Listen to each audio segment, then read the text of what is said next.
제12장 제물포에서 일어난 일들. 현재 인천광역시 중구에 위치해 있는 제물포는 역사적으로 많은 일들이 일어났던 곳이다. 1882년 고종 19년 이모군란으로 발생한 일본 측의 피해 보상 문제를 해결하기 위해서 협상한 곳이 제물포이고 그 결과 제물포 조약이 맺어졌다. 일본은 이모군란으로 그들의 공사관이 습격당하고 별기군 교관 호리모토 레이조를 비롯해서 일본인 수명이 살해되는 일을 겪게 되었다. 그러자 일본 측에서는 피해 보상과 거류민 보호를 내세워 하나부사 요시타다를 조선에 파견하여 군란의 책임을 묻고 사후 처리의 협상을 요구함에 따라 제물포에서 협상하여 이른바 제물포 조약이 체결되었다. 이 제물포 조약은 일본의 야심이 그대로 드러난 불평등 조약이었으며 이 조약이 체결됨으로 말미암아 그 당시 조선은 자주국가의 위신과 체면을 유지할 수 없게 되고 말았던 아픈 기억을 안고 있다. 그리고 우리나라의 최초의 이민선이 일단의 이민자들을 싣고 하와이에 있는 사탕수수 농장을 향해 떠났던 항구가 바로 제물포 항이기도 하다. 또 다른 의미 있는 일들은 개화기 초에 선교사들이 들어왔던 관문이라는 점이다. 비록 올바른 말씀으로 올바른 진리의 지식을 심어주지는 못했지만 많은 사람들에게 나름대로 예수 그리스도를 전파하려고 노력했던 선한 양심을 소유했던 사람들이 들어왔던 통로 역할을 했던 곳이다. 1884년 미국 북장로교 해외 선교부의 파송으로 알렌 선교사가 들어와 왕실 주치의로 활동하면서 선교사의 위치를 확립하고 선교의 문이 열리자 미국의 북장로교회의 언더우드 선교사와 미국 감리교회 선교사 앗펜젤러 부부 세 사람이 1885년 4월 15일 제물포항을 통해 입국하게 되고 그 뒤를 이어서 미국 감리교회 스크랜튼 선교사와 그의 모친이 속속 입국하게 되었던 유서 깊은 곳이기도 하다. 필자는 제물포역 주위에서 설교하고 구령하는 사역을 한 적이 있다. 구령의 중요성과 구령의 열매를 통해서 얻는 기쁨은 두말할 필요도 없이 크고 값진 것이라서 그리스도인이라면 모두가 공감하리라 믿는다. 필자가 처음으로 시작한 제물포에서의 사역은 한국에서는 처음 경험하게 되는 것이라서 강력한 설교를 할 수 없었고 구령의 열매도 많지 않았다.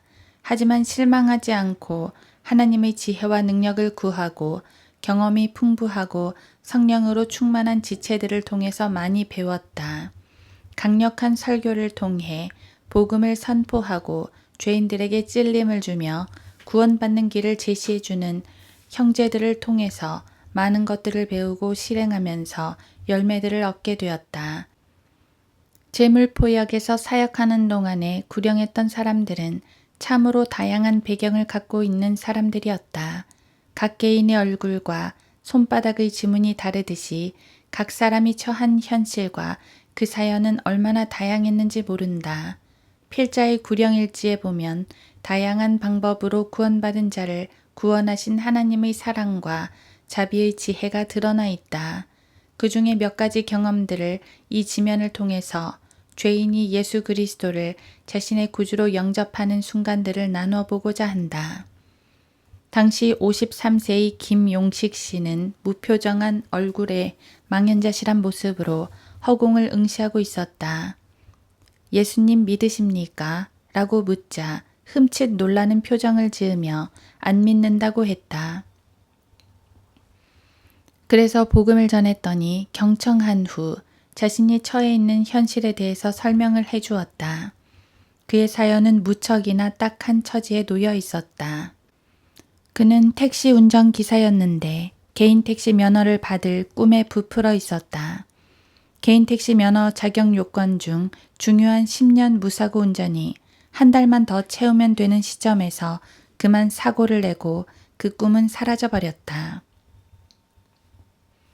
그와 함께 많은 빚을 지게 되었지만 사고 여파로 운전도 못하게 되고 갑자기 실업자가 되어 가장으로서의 구실을 못하고 가족들의 눈치만 보는 처량한 신세가 되었다고 한다.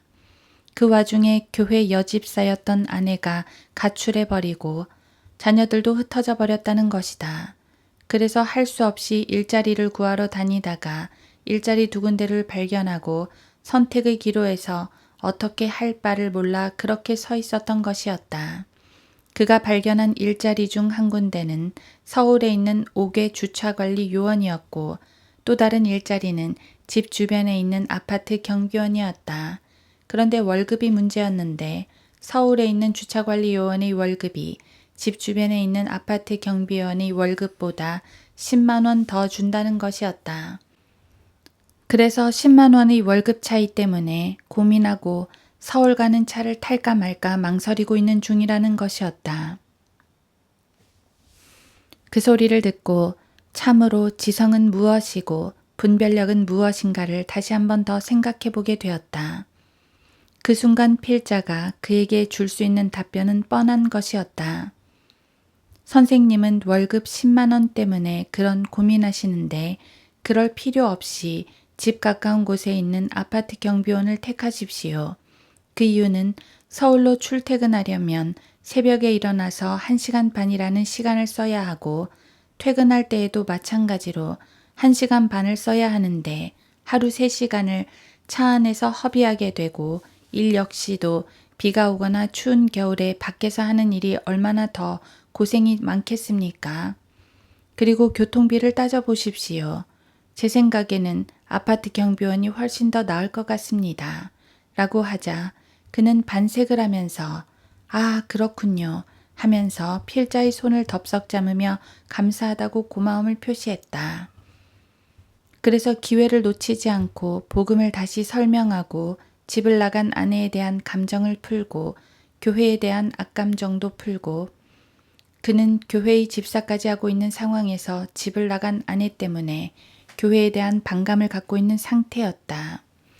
자신을 위해서 죽으신 예수 그리스도를 구주로 영접할 것을 권하자 흔쾌히 복음을 받아들이고 주님을 영접하였다. 그리고 나서 손을 꼭 잡으며 연신 감사의 말을 하는 것이었다. 선택의 기로에 고민하던 그의 어두웠던 얼굴 모습은 사라졌고 집을 향해서 옮기는 그의 발걸음과 뒷모습은 홀가분해 보였다. 생각해보면 사람이 정상적인 상황에서는 쉽게 내릴 수 있는 판단을 궁지에 몰리게 되면 그처럼 전전긍긍하게 되는 것이다. 주님께서 주신 지혜를 사용하여 구령하고 생활 상담까지 겸하여 하게 되었던 귀한 시간이었다. 그 형제가 가면서 마지막 했던 말이 귀에 지금도 들리는 듯하다. 하나님께서 나를 도와주시려고 이곳에 오게 하시고 이 시간에 구원을 받게 하셔서 하나님께 정말 감사합니다. 그리고 선교사님 열심히 살겠습니다. 제물포역 거리 설교 장소 바로 건너편에는 파출소가 있다. 그런데 그 파출소의 출입문이 유리로 되어 있어서 설교자의 외치는 모습이 거울처럼 그대로 보인다. 자신의 설교하는 모습을 유리를 통해 보면서 설교할 수 있었던 유일한 곳으로 생각된다.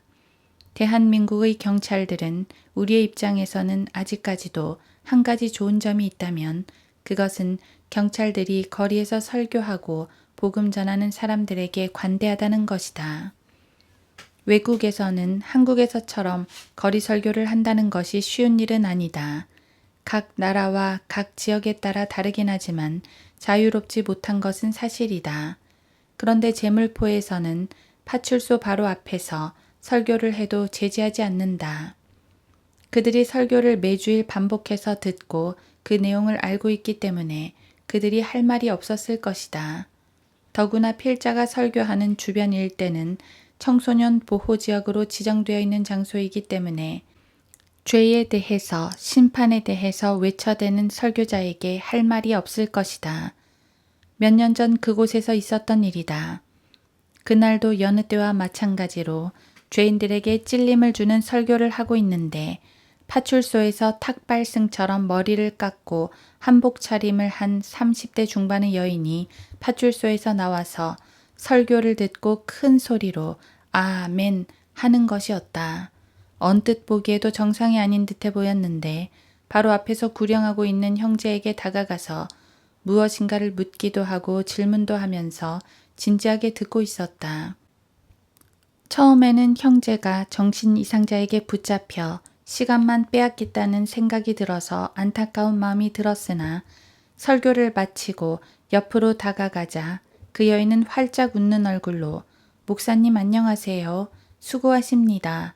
라고 인사를 한 후 이제는 옷도 그리스도인처럼 입고 머리도 기르겠습니다. 라고 옆의 형제에게 다시 인사하고 자기 길을 갔다.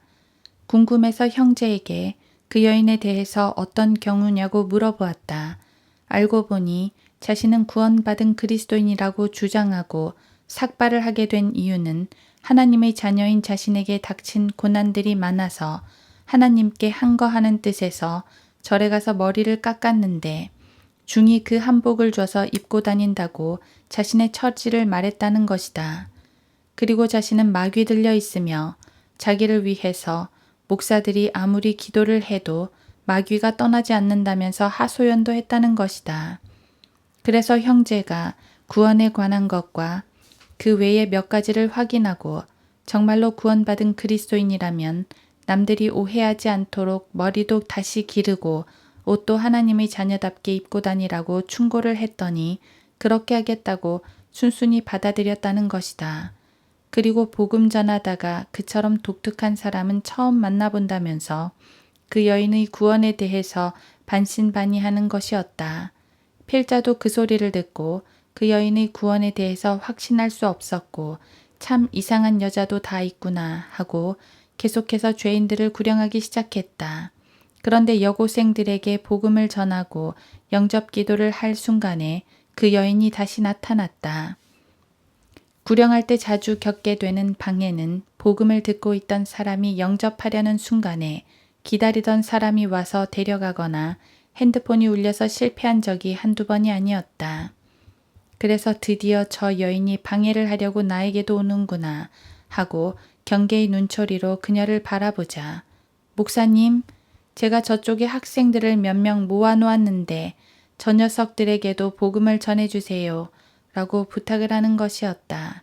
그 여인에 대한 선입견 때문에 썩 마음이 내키지는 않았으나 그렇게 하겠노라고 말하고 여학생들의 영접 기도를 인도한 후 그곳으로 갔다. 그러자 그곳에 모여있던 학생들이 담배를 피우고 있다가 슬슬 꽁무니를 빼면서 도망가려고 하는 눈치였다. 그래서 얘들아, 담배 맛있니? 담배 피워도 괜찮아. 도망가지 말고 있어. 라고 먼저 안심을 시켰다.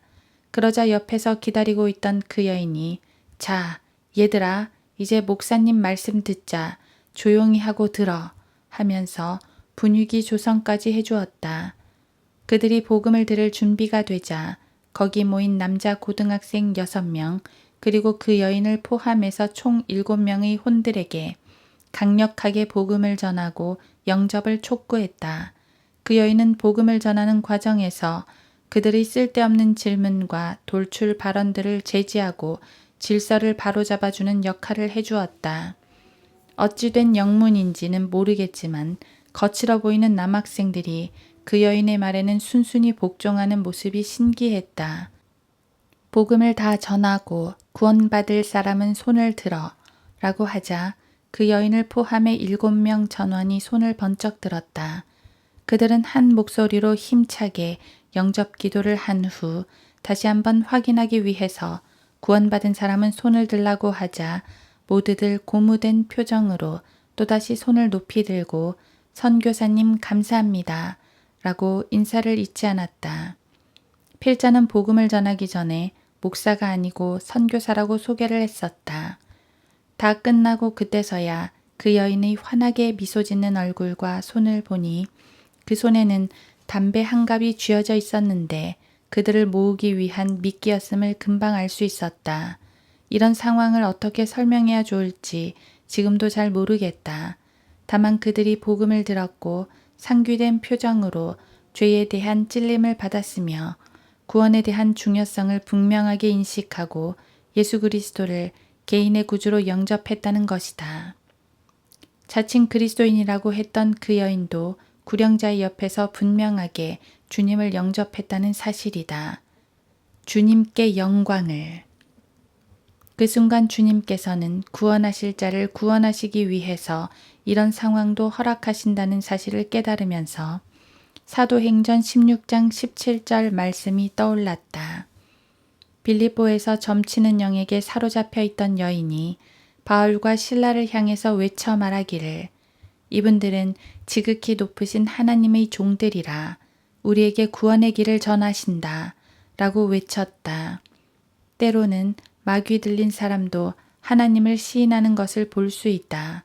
그리고 미국의 한 목사님의 회고록에서 그리스도인이 된 후에도 술을 끊지 못한 채 미국 전역을 돌아다니며 복음을 전하던 한 형제가 술 취한 목소리로 목사님께서 나를 부끄럽게 생각하시지 않는다면 서부 지역의 구령 사역이 끝나면 목사님 집에서 하루 묵고 싶은데 허락해 주시겠습니까? 라고 목사님께 전화를 걸어왔다는 내용의 글귀가 새삼스럽게 기억이 났다. 이 땅에 얼마나 많은 사람들이 살고 있는가? 얼마나 많은 사람들이 지옥으로 가고 있는가? 구령의 현장에서는 다른 곳에서는 느끼기 힘든 희열과 흥분이 있고 신비한 결과들이 뒤따른다. 필자는 지극히 일부분을 맡았지만 매주 전국 곳곳에서 복음을 전파하는 그리스도의 군사들에게 얼마나 놀라운 일들이 일어나겠는가. 하나님께서는 얼마만큼 기뻐하실지.